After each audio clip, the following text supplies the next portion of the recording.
जैसा कि आप जानते हैं कि कोरोना वायरस में थोड़ी-थोड़ी कमी आ रही है। इस सिलसिले में हमारे साथ सीनियर जर्नलिस्ट शीबा असलम फ़हमी साहिबा मौजूद हैं। हम इनसे जानना चाहते हैं कि आने वाले टाइम में जो नए चैलेंजेस होंगे, उस बारे में ये लोगों को बताएँ कि किस तरह से इस चैलेंज का सामना करना है। तो मैडम बताएँ कि जो आने वाले टाइम में जो कोरोना से लोग किस तरह से बचें और जो मुश्किलात का सामना करेंगे और थर्ड लहर लहर भी आने वाली है, उस सिलसिले में बताएँ? देखिए, हमारे पास जो भी समझ है कोरोना वायरस को लेकर के, वो रोज़ हमें चौंका रही है कि वो काफ़ी नहीं है। हम लोग समझते थे कोरोना से जो लोग बच गए अब वो सुरक्षित हैं, लेकिन पोस्ट कोरोना कॉम्प्लिकेशंस के नाम पर जो चीज़ें सामने आ रही हैं वो भयानक हैं और जिसके बारे में हमें बहुत कम पता है। ब्लैक फंगस के बारे में हमें बहुत कम पता था और ब्लैक फंगस को लेकर के अब जिस तरह का एक दहशत व्याप्त है सब तरफ, वो समझने की चीज़ है। उसके अलावा जो इसको लेकर के जो दवाइयाँ थी उसको भी अब दस्तयाब करना बहुत मुश्किल हो रहा है। लोग उन ख़ास दवाओं के लिए जो ब्लैक फंगस में यूज़ होती हैं बहुत परेशान हो रहे हैं और अब वो गायब हो गई हैं। तो इस तरह के चैलेंजेस हैं ड्रग्स को लेकर के। दूसरी बात ये है कि हम सिम्पटम्स को कैसे पहचानें, कि किस तरह की है हमें सावधानियाँ रखनी है, क्या हो जो हम समझें कि हम ख़तरे में जा रहे हैं ब्लैक फंगस के। लेकिन इन सबसे ज़्यादा बड़ा ख़तरा मुझे ये लग रहा है कि किसी को कोरोना हुआ हो या ना हुआ हो, ब्लैक फंगस से ज़्यादा ये मसला है कि ये जो नदियों में लाशें बह रही जी, हैं, जी, जी। कोरोना संक्रमित मृतकों की लाशें हैं, ये लाशें किस तरह का नुकसान पहुंचाने जा रही हैं। नदियों का पानी ट्रीट करके हमारे घरों तक पहुंचाया जाता है जिसको हम पीने का पानी कहते हैं। ऐसा पीने का पानी जितने भी वाटर डिस्ट्रीब्यूशन की एजेंसीज़ हैं, चाहे वो दिल्ली की हों चाहे वो दूसरे शहरों की हों, उन सब लोगों को इस बारे में विशेषज्ञों के साथ बैठ करके बात करनी चाहिए कि किस तरह की एडवाइजरीज जनता के लिए जारी करें कि जनता उबाल के पानी पिए या उसमें कोई दवा मिलाने की ज़रूरत है या पानी अभी किस तरह का से कंज्यूम करना है। ये बहुत ज़रूरी है क्योंकि सिर्फ पानी पीने का ही सवाल नहीं है, उसी पानी से हम बर्तन धोते हैं। जिस गिलास को उसी पानी से धोया गया है उस गिलास में तो वो संक्रमण है ना। बिल्कुल, और बिल्कुल। हम उसी में चाहे उबला हुआ पानी भी पिएंगे तो ठंडा करके पी रहे हैं और पता चला गिलास ही संक्रमित है, हमारे कपड़े हम पहन रहे हैं वो संक्रमित है, हम हाथ धो रहे हैं नहा रहे हैं वो संक्रमित है। तो ये बहुत नई तरह का चैलेंज है जो पहले कभी भी नहीं था। ये इसको लेकर के एक तो जितनी भी जहाँ पर भी लाशें हैं उनको फ़ौरन वहीं पर रोक करके उनका सही ढंग से क्रियाक्रम हो जाना चाहिए और पानी को लेकर के एक एडवाइजरी एक्सपर्ट्स के साथ में बैठ करके जारी करे सरकार और लोगों को बताए कि पानी के में किस तरह की एहतियात बरतनी है।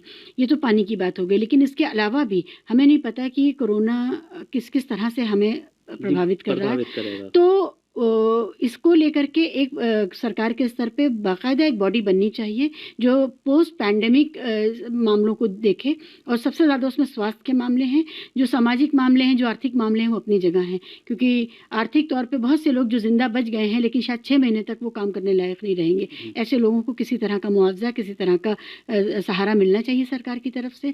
ऐसे बहुत से घराने हैं जहाँ वालिदैन ख़त्म हो गए हैं और बच्चे अनाथ हो गए हैं। ऐसे कोरोना से अनाथ हुए बच्चों के लिए ख़ास तरह के इंतज़ामात होने चाहिए। ऐसी ख़ासकर गर्ल चाइल्ड के लिए या फीमेल डिपेंडेंट्स के लिए होना चाहिए कि भाई मर गया या पिता मर गए या शौहर मर गया तो उसके बाद वो क्या करें। तो बहुत तरह का सामाजिक, आर्थिक और स्वास्थ्य संबंधी चैलेंज हमारे सामने खड़ा हुआ है। इसके लिए समग्रता से विचार करने की ज़रूरत है और सबसे पहले पानी का मसला हल हो कि पानी पीने लायक है या नहीं, इसकी रोज़ टेस्टिंग होनी चाहिए, 2 वक़्त टेस्टिंग होनी चाहिए दिल्ली जल बोर्ड द्वारा और दूसरे जितने भी जल बोर्ड हैं जहाँ जहाँ से नदियों का पानी लिया जा रहा है पीने के लिए। अच्छा, जैसे मैडम अब देख रहे हैं इस वक्त जो फॉगिंग भी नहीं हो रही और इलाके में साफ सफाई नहीं हो रही, तो मच्छर बहुत हो रहे हैं और इतने मच्छर हो रहे हैं कि आदमी दिन हो या रात हो काट तो उस मच्छर के लिए कुछ दवाई डाल रहे हैं तो फॉगिंग तो कर नहीं पाते। तो इसके लिए किस तरह से इलाके में लोगों के कहते हैं अवेयरनेस आए, खासकर इलाके के काउंसलर वगैरह बहुत ज़रूरी मुद्दा है। इलाके के म्यूनिसिपल के जो भी कारकुन हमारे बीच में हैं और जो चुने हुए प्रतिनिधि हैं उन लोगों को सफाई की तरफ विशेष ध्यान देना चाहिए। पब्लिक को खुद भी अपने घर में कहीं पानी नहीं जमा करना है। हर तरह से ये ध्यान रखें कि पेड़ पौधों की वजह से कई बार मनी प्लांट में हम नहीं देख पाते हैं या बैम्बू शूट्स लगाते हैं उनमें नहीं देख पाते हैं। तो उसके अलावा जो गलियों में पानी जहाँ जहाँ जमा हो सकता है वहाँ पर भी और ओवरऑल सफाई की एक आदत नए सिरे से बनाने की ज़रूरत है।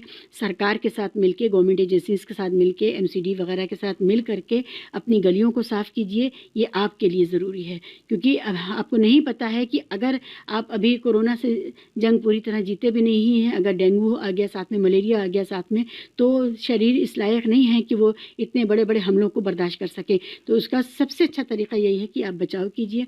सफाई बहुत ज़रूरी है। इसमें सरकार भी देखे, इसमें एमसीडी भी देखे, लोकल सेल्फ बॉडीज़ भी देखें, और इंडिविजुअली हम सब लोगों को अपने अपने घरों को भी देखना है।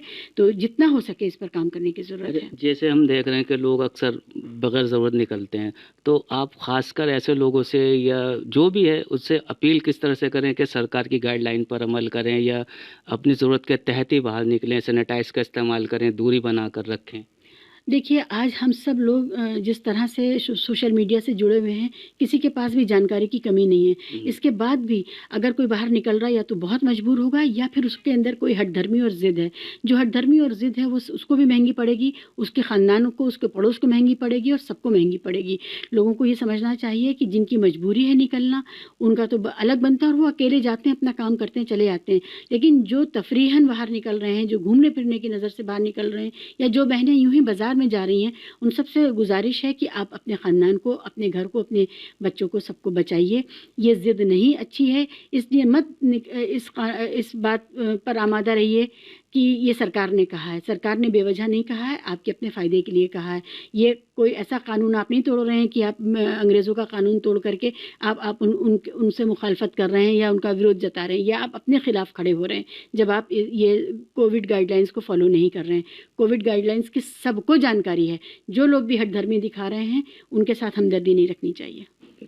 देखिए, ये थी हमारे साथ सीनियर जर्नलिस्ट, इन्होंने बहुत अच्छी बात बताई है। लोगों को ये बताया है कि जो बीमारी जब ख़त्म होती है, हल्के होने लगती है, तो किस तरह से नए नए जो सिचुएशन होती है उसका सामना करना पड़ता है। जैसे नदी का पानी है, जो नदी का पानी आता है, उसमें जो बॉडीज़ आई हैं, उससे जो सबकरण है, जो कोरोना की बॉडीज़ हैं, और वो पानी किस तरह से डालेंगे, ये एमसीडी वगैरह जो भी इस मामले के ज़िम्मेदार हैं उसको करना चाहिए। और इलाके में अगर किसी को लगता है कि मुझे लक्षण हो रहे हैं इसके, तो वो पास डॉक्टर से दवाई ले और दूरी बनाकर रखे, और ज़रूरत के तहत ही घर से बाहर निकले, फालतू घर से बाहर ना निकले। और ये ना कहे कि और सरकार की गाइडलाइन पर अमल करे। जान है तो जहान है, ये सबसे बड़ी बात है। इस बात को हर आदमी जान ले, हठधर्मी से कुछ नहीं होता। और सरकार के साथ जो भी है आप राय मशवरा दे सकते हो। इलाके के जो काउंसलर वगैरह हैं वो भी इस बात पे देखें, साफ़ सफाई का ख्याल करें, क्योंकि मच्छर भी बहुत हो रहे हैं। मच्छर से डेंगू मलेरिया भी फैल सकता है।